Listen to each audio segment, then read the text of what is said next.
Ces dernières 24 heures ont été émotionnellement un petit peu intenses, mais je suis super fière de moi et je t'explique pourquoi. Il y a un an en arrière, si j'avais vécu une journée comme ça, je me serais laissée submerger par mes émotions.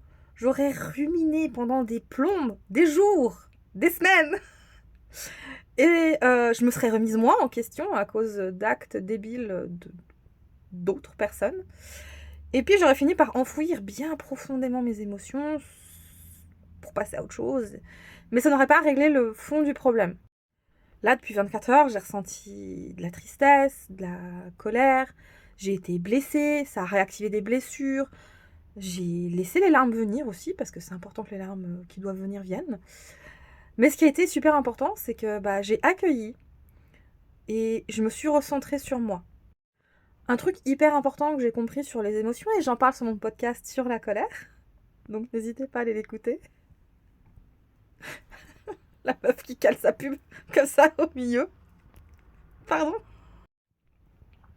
Les émotions, elles sont là pour nous faire comprendre un message. Quand une blessure s'active, quand on ressent quelque chose de fort, il y a un truc à décoder et c'est à nous de l'accueillir et de le décrypter.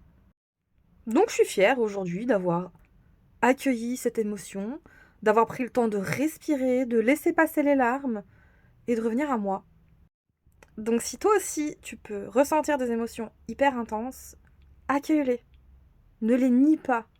Observe-les et surtout, reviens à toi. Ça, c'est important. Bisous.